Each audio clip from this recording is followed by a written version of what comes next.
یک سمتی پوشم برای لبلیش گورم کن. نگاه کنه برادران عزیز، همین گپ در گردن مولاش اینقدر سخت خورده، اینقدر تاثیرش کرد که استاد گریه کرد، سرشوش کرد. گفت اول که آزادت کردم، دویم همین که همین قدر مال ملک دارم ده تقسیم، نصفش از تو نصفش از من.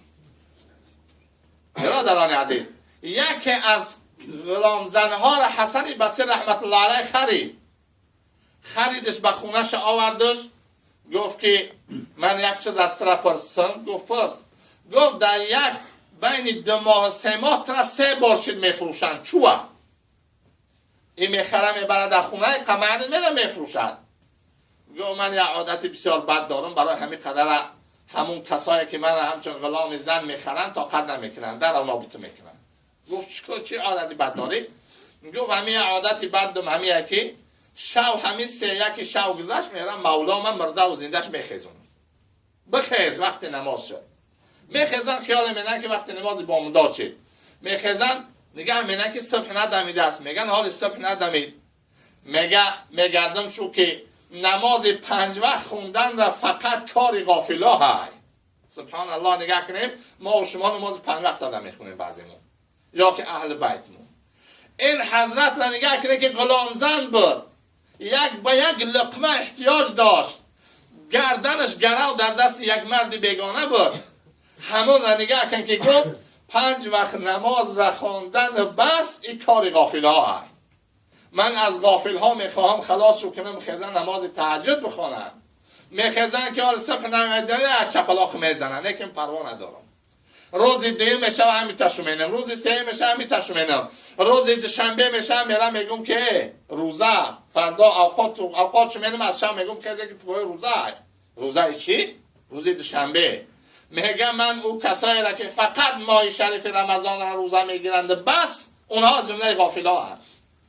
همین خیلی عادتی بد دارم، پس من هیچ که نرز نمیبینم. بعد در خونه هاشو 2 ماه من میرن میان میفروشنم، 3 ماه من میرن میان میفروشنم. همین قدر گناه دارم. برادران عزیز، نگاه کنیم که همت یک غلام زن اینقدر بالای هست، اینقدر بالای است که حتی مردها و جوانهای ما اینقدر همت ندارن. حضرت عیسی علیه السلام به یک کوشه میگذشت که یک زن گریه داره، وای بچه جهنمرگم، وای بچه جهنمرگم. حضرت عیسی علیه السلام به پیشم اومد، گفت ای مادر فرزندت وفات کرد؟ گفت ها. گفت جهنمرگ شد؟ گفت ها. گفت چند سال عمر دید؟ لیکن برادران عزیز نگاه کنیم که برای جهنمرگ شدن فرزندش گریه میکنه، به این خاطر نه که رفیقاش میلیونر شدن و رفیقاش صاحب خونه و در شدن و فرزندی من نه، بلکه به خاطر این گریه میکنه که در عمر کوتاهش نتونست جنت بسیار بخره، در عمر کوتاهش نتونست که رضاگی بسیار بخره، در عمر کوتاهش نتونست به درگاه خدا سجدهش بسیار کنه، برای گریه میکنه. پس گفت حضرت عیسی علیه السلام این فرزند جهنمرگ چند سال عمر دید؟ گفت کمکک 360 سال.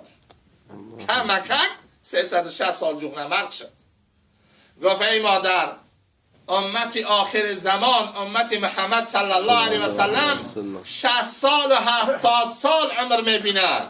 گفت همین خیلی امت هم هست؟ گفت هست. حالی بعد از امت ما همون ها می آین. پس اون مادر گفت که نگاه کنیم برادران عزیز، بعض جوانها و ما و شما حتی شخصا منم، چه جای پنهانش هست، همتی که او زن داره ما و شما نداریم. کاش که یک زن پرهمت میشدیم، مردی به همت نه. پس اون مادر گفت که وقتی که عمر من اگر 60 سال 70 سال میشد، قسم به خدا به یک سجده خلاص میکنم. امروز 24 ساعت عبادت ها و حساب کنیم 1 ساعت هم. یک بار حساب کنیم عبادت های میکردگیم و اکن یگان ملا بیاید در قبل خرام مجبور دیگه گرفتن نتونیم ممکن، لیکن اگر حسابش کنیم 1 ساعت عبادت در 24 ساعت. بازم کوشش میکنیم که یک کار کنیم که جماعت خلاص شها بریم هم سر بچکیم و گردیم، یا کوشش کنیم که بریم فرض بخونیم سنت بد میشه. همین قدر کوشش میکنیم. اما این زن نگاه کن که میگه اگر عمری من 60 سال 70 سال میبود، به یک سجده به خدا قسم خلاص میکردم. از تولد شدگیم سرم به سجده میماندم تا خدا جون منه میگه سرم از سجده بالا نمیکرد. برادران عزیز 360 سال عمر دیده جهنمرگ شده، جوان مرده است. پس ما و شما در 60 سال 70 سال چی میمیریم؟ کودک، جوان نه کودک میمیریم. برای همین قدر کوشش کنیم برادران عزیز، خصوصا این دهه در بعض روایت ها می آید که هر شبش به مثل شب قدر و زیاده است. شب قدر هممون شب زنده داری مینیم 82.5 سال عبادت صاحب میشیم. 82.5 ساله. در بعض روایت ها اومده است که هر شبی همین که مثلا ما و شما زندگی داریم هر شبش برابر شب قدر و زیاده است. برای همین قدر استفاده کنیم از این ماه، از این دهه‌ای که این ماهی که در اومد، دین اولش بود امروز دویم شد و این دهه‌ای که در پیش ما و شما کوشش کنیم برادران عزیز از این دهه استفاده بریم تا که ما از جمله میلیونرها پیش خدا شیم، از جمله بایها در پیش خدا شیم، از جمله کسانی شیم که در نزد خدا روی سیاه نداشته باشیم، در نزد خدا با گناه‌های زیاد نریم، پیش خدا به سر بلند بریم و گناهامون سبک کنیم و هر یک کدوم بتونیم پیش خدا خودمان با عزت و سربلندی برسونیم. بارا اله همه گفته ها و همه شنیدگی های این بندگان را به درگاهت قبول فرمایید. ثواب و ثمره‌اش را در نامه اعمال همه ما درج کنید و برکت این مجلس از عرش معلات فریاد کنید ای بنده ها گناهاتان را بخشیدم، از دوزخ رهایی تو دادم، جنت را نصیب و روزیتان گرداندم، رضایی خودم را برای شما ارزانی کردم. این نعمت خدا نصیب و روزی ما گردانید. خدایا به فضل کرمت بنده ها که تجارت کاری بار دنیاشون یک طرف گذاشتن و به خاطر خودت در این مسجد حاضر شدن، خدایا این حاضر شدنشان شفاعت کننده برای رفتن جنت فردوسشان بگردانید. خدایا پدر و مادر، یار و دوست رفیق، اهل بیت خاندان، هر گذشته در عالم ارواح دارن این مسلمان ها، خدایا به ندای رحمت عفوشان کنی و قبرهاشان پر نور کنی و روحشان شاد شادان بگردانی و هر کدامش در قبرش چی مشکلاتی داشته باشه به عظمت و بزرگی خودت و به برکت این مجلس خدایا از همه مشکلات رهاییشان بتی و قبرهاشان خدا باقی از باغهای جنت بگردانی.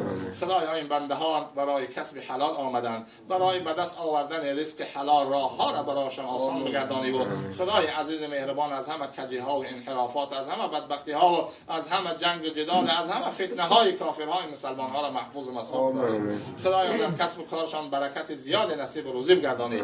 خدایا از رفتن برای حرام این بندگانت را محفوظ و مستور بداری. خدایا به فضل کرمت این بندهانت را که آمدن برای خانه خودت مهمان خانه خودت هستند، خودت گفته که مهمانم را احترام میکنم، خدایا به انواع نعمت و برکات این بندگانت را احترام بسازی.